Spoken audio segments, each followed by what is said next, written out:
BFM Business et Tech Co présente De quoi je me mêle, François Sorel.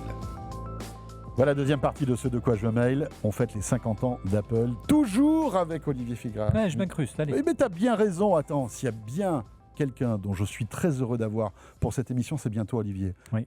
Fondateur du podcast On refait le Mac. Et je reçois plaisir. pour la première fois dans De quoi je me mêle, Jean-Baptiste Lehup. Salut Jean-Baptiste. Bonjour François. Merci d'être avec nous. Merci. Tu pour l'invitation. représentes la rédaction d'un média en ligne que perso j'aime beaucoup, qui s'appelle Mac Génération, que vous pouvez retrouver sur le web avec l'appli mobile, etc., et qui, contre vents et marées, depuis des années, depuis 25 ans, suit l'actualité Apple. Et moi, ce que j'apprécie et ce que je trouve admirable chez vous, c'est votre résilience, parce que c'est pas facile d'avoir un média en ligne aujourd'hui, et puis surtout votre passion concernant Apple. Vous n'êtes pas forcément toujours sympa et gentil avec Apple. C'est pour ça que moi, je vous aime beaucoup. Voilà, qui aime bien châtie bien, et voilà. Et bravo pour ce que vous faites déjà, première chose. Et deuxième chose, bravo pour ça qui vient de sortir. Et c'est pour ça que tu es avec nous aussi. Alors, évidemment, pour fêter les 50 ans d'Apple et sortir et fêter aussi la sortie de ce livre, L'aventure Apple, 50 ans de souvenirs. Jean-Baptiste, donc tu travailles au sein de la rédaction de Mac Génération et tu es l'un des auteurs de ce livre, c'est ça ? Exactement. Donc Mac Génération, c'est à la base un site web qui a été lancé en 99. Ça ne nous rajeunit pas. À l'époque où il y avait encore des Apple Expo. Et bien depuis plus de 25 ans maintenant, puisqu'on a fêté les 25 ans avec un magazine papier qui est sorti avec un peu de retard l'année dernière. Ouais. Effectivement, on suit l'actualité Apple avec beaucoup, beaucoup de passion et avec un petit esprit critique d'ailleurs qui à l'occasion nous a valu d'être mis un petit peu à distance, on va dire, des circuits officiels de relations avec Apple. Mais on reste des utilisateurs passionnés et bon an, mal an, malgré toutes les difficultés dont tu parlais de la presse en général et des petits sites en particulier, avec depuis 25 ans des révolutions de la presse en ligne, de la publicité, Bien sûr. tout ce qu'on s'est pris de front. On est toujours là et j'ai presque envie de dire encore plus fort qu'avant avec une équipe qui est basée à Lyon et quelques collaborateurs extérieurs dont je fais partie moi depuis quasiment la première heure. C'est génial. Et on voulait marquer quelque chose, on voulait vraiment marquer les 50 ans d'Apple avec quelque chose qui reste. Et il n'y a rien qui reste mieux que le papier. C'est rigolo parce que de coup sur coup, vous sortez une revue pour les 25 ans. Exactement. C'était le rêve Une revue papier. Voilà, le rêve depuis l'origine parce qu'on Et on là, a un lancé... bouquin, et le bouquin, c'est du papier aussi, c'est dingue, quoi. Donc, un média numérique revient à ce vieux truc qu'on enterrait tous, qui est le papier, qui existe toujours. Eh ben nous, on l'enterrait pas parce qu'on s'est lancé à l'époque où les revues Macintosh étaient encore nombreuses et encore assez fortes. On était un peu précurseurs à l'inverse à partir sur du tout numérique, mais on a gardé ce souvenir-là. On est né dans un monde où la presse était totalement sur le papier. Il y avait SVM Mac, Univers Mac, Macworld. Tu connais ça, toi? Et puis on les a vus Olivier. disparaître les uns après les autres. Et au bout d'un moment, on s'est dit, nous aussi, on aimerait bien pouvoir se retrouver nous-mêmes dans le grenier dans 20 ans, dans 25 ans. Et les sites, ils disparaissent, pas le papier. Et là, pour les 50 ans, on voulait en plus se faire doublement plaisir, c'est-à-dire d'aller dans une direction qui était que la nôtre. C'est pas un livre biographique, c'est pas les secrets de couloir de Cupertino, c'est pas tout ce que... C'est presque un peu votre Madeleine, j'ai l'impression. Exactement, c'était l'idée. C'est vos souvenirs, c'est ce qui vous a marqué chez Apple durant ces 50 dernières années. Voilà, c'était l'idée, c'était nos souvenirs, mais aussi toute la communauté, puisqu'il y a eu plus de 8000 abonnés dans la communauté de Mac Génération. On les salue d'ailleurs, parce on que les salue ils ont parce un que- rôle capital Exactement. dans on va dire, la bonne santé de votre média. Exactement, et Ça, ils nous c'est chouette. suivent, ils Ouais. nous suivent avec passion, et on a voulu leur rendre un petit peu avec ce livre, puisqu'on leur a ouvert on leur a ouvert les pages. On leur a demandé dans un premier temps quels étaient leurs souvenirs, et c'est extraordinaire en fait de voir la place d'Apple dans la vie des gens. C'est pas juste un outil informatique, c'est pas juste un constructeur comme un constructeur de voitures, et pourtant on sait déjà que dans le domaine-là il y a des passionnés, mais Apple, c'est une partie de la vie des gens. Ils ont des souvenirs avec leurs enfants, pour certains, pour les plus anciens. D'autres, ils se souviennent de leurs parents, du premier Mac à la maison, des premiers jeux, de certains logiciels, de logiciels qu'ils ont découverts quand ils étaient étudiants. Et puis, ça leur a permis après de se lancer dans le métier. Et c'est ça qu'on a voulu rendre, en fait. C'est des Madeleines de Proust. Alors, je ne sais pas si on verra très bien, mais c'est coloré, c'est joyeux, ça passe d'une époque à l'autre. Il y a des choses très connues, des choses qui ne le sont pas du tout. Et vraiment, c'est complètement à part et en plus très orienté France. On a voulu vraiment des captures d'écran en français, on a voulu des souvenirs d'Apple France. Mhm. Euh, Ça vaut vraiment le coup de le feuilleter et c'est fait Où pour est-ce être qu'on peut le feuilleté. trouver ce livre? Ah, ça, on va commencer par la fin, tiens, et puis après, je laisserai la parole à Olivier. Alors on le trouve encore, puisqu'on a fait une campagne de préfinancement jusqu'à la nuit dernière sur Ulule, mais en cherchant sur Google MacG, M-A-C-G, tout Ouais. simplement, livre des 50 ans, On peut ou sur le site macg.co. Et on l'achète. Et on On l'achète. le commande en ligne. On le reçoit. Exactement. Et les livraisons commencent dès ces jours-ci, puisqu'on a, comme je disais, on a fini la campagne de préfinancement. Voilà, donc on est privilégié, on l'a un peu avant tout le monde. Olivier, j'imagine que tu suis aussi l'actualité de MacG depuis pas mal de temps, non? Premier jour, bien sûr. Ben ouais, c'est cool, hein? Bien sûr que c'est cool, ça fait d'autant plus plaisir que la presse Mac, où j'ai longtemps travaillé, a rencontré beaucoup de difficultés. Toi, tu étais dedans, quel journal, Moi, rappelons-le? j'ai quasiment fait tous les journaux, mon cher ami. J'ai été à SVM Mac, qui était pour moi un magazine que j'aimais beaucoup, j'ai grandi avec ce magazine et j'ai monté les échelons jusqu'à devenir le rédacteur en chef adjoint. J'ai créé un magazine qui s'appelait SVM Pod, qui était un magazine qui parlait de l'iPhone, qui a super bien marché. Malheureusement, à ce moment-là, le groupe a été racheté par une société que tu connais bien. Et puis, et donc je suis parti. Et puis après, j'ai travaillé pour iCreate, qui était le magazine concurrent d'SVM Mac. Et c'est le même public, les mêmes lecteurs qu'on a en commun, des gens qui ont une vraie addiction, une vraie passion pour cette marque. Souvent des gens qui ont un peu un profil qui ont entre environ 35 et 50 ans, Mhm. qui ont connu des moments difficiles d'Apple aussi, donc qui ont serré les coudes quand Apple allait mal.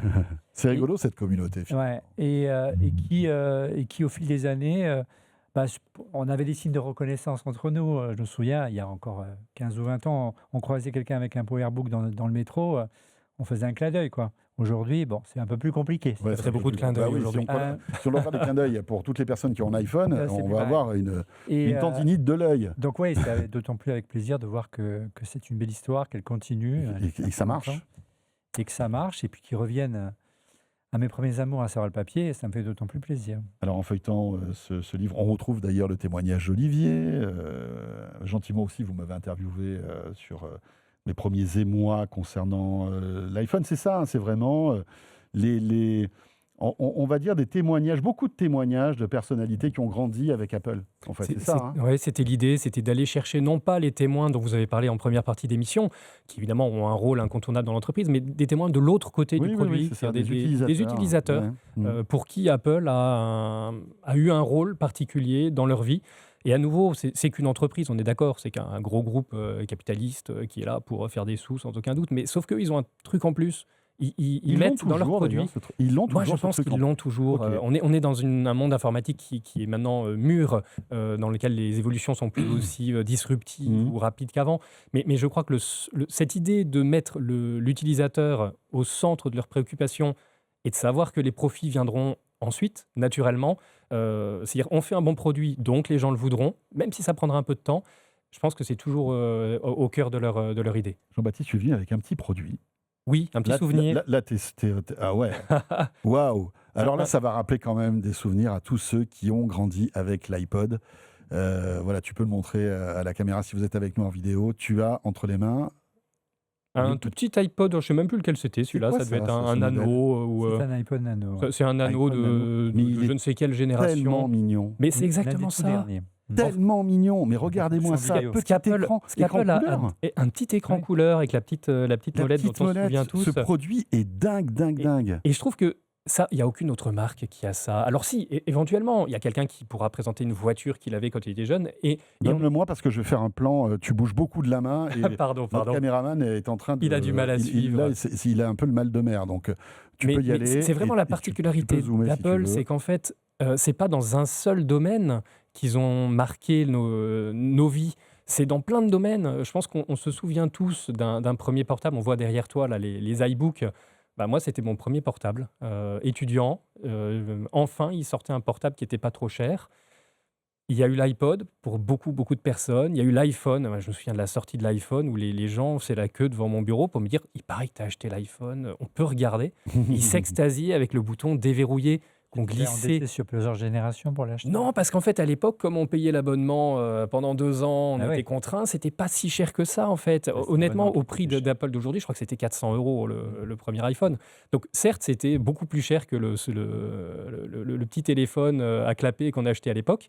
Et il fallait le recharger tous les jours. Alors ça aussi, c'est typiquement le genre de souvenir qu'on a mis quand les gens nous disaient mais t'as acheté un iPhone, c'est dingue, tu vas devoir le charger tous les jours. Oui, ouais. oui. Puis Mais maintenant, tout le monde en a un. Énorme. ça va devenir un usage va se généraliser. Quoi. Exactement. Il faut- Et donc c'est ce genre de souvenirs qu'on a voulu regrouper et partager. Puis peut-être que dans 50 ans, alors peut-être pas nous, mais d'autres le liront avec plaisir. Ouais, Olivier, bah écoute, on va t'en donner un exemplaire parce que Avec grand plaisir. je crois que quelqu'un te l'a piqué. C'est Oui, Monsieur Hanfan, pour pas Monsieur Hanfan. pas me l'a fauché quand il est venu faire l'émission chez nous l'autre jour, il me l'a volé. Merci beaucoup, ça fait très plaisir. On va le garder précieusement, mais c'est vrai que l'iPod Nano, c'est amusant, ça montre qu'Apple était capable de faire un produit très design. 8 gigas. Ouais. Et pas cher. Ouais.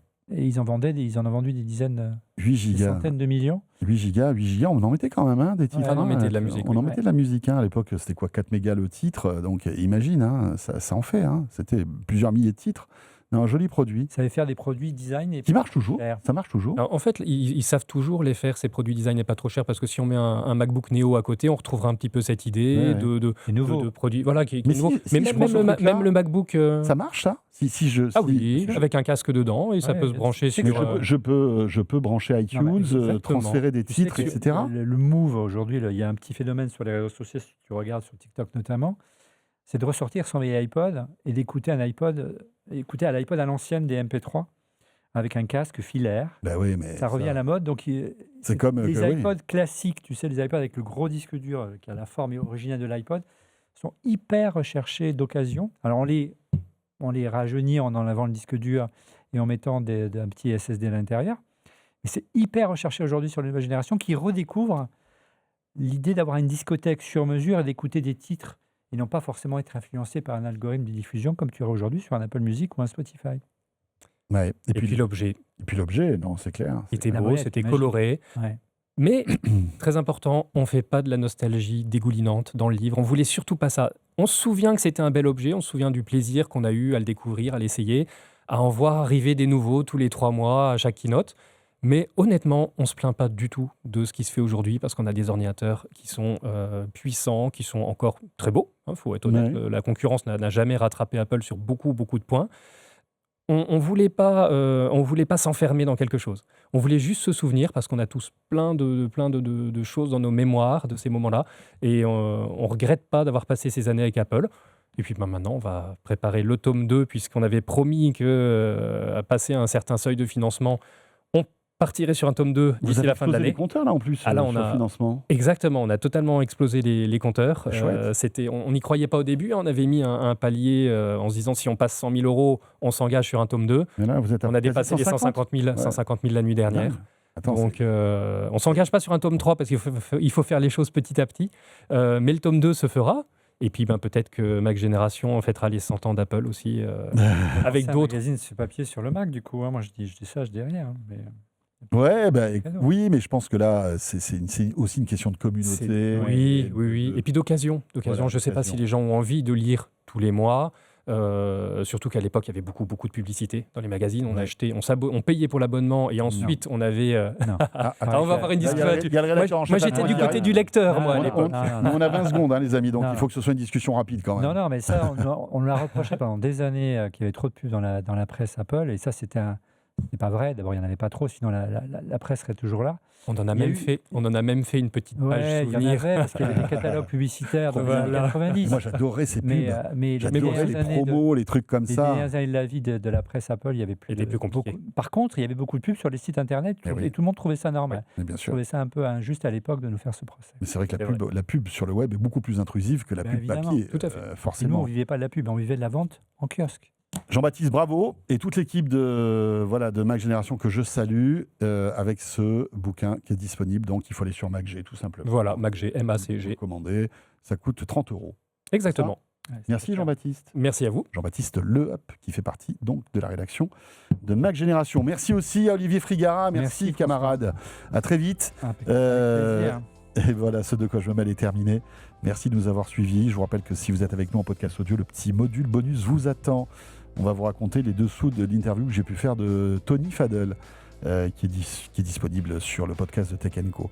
En tous les cas, merci de nous suivre. À très vite sur BFM Business ou bien sur la chaîne YouTube de BFM Tech. À très vite. Au revoir à tous. De quoi je me mêle sur BFM Business et Tech & Co.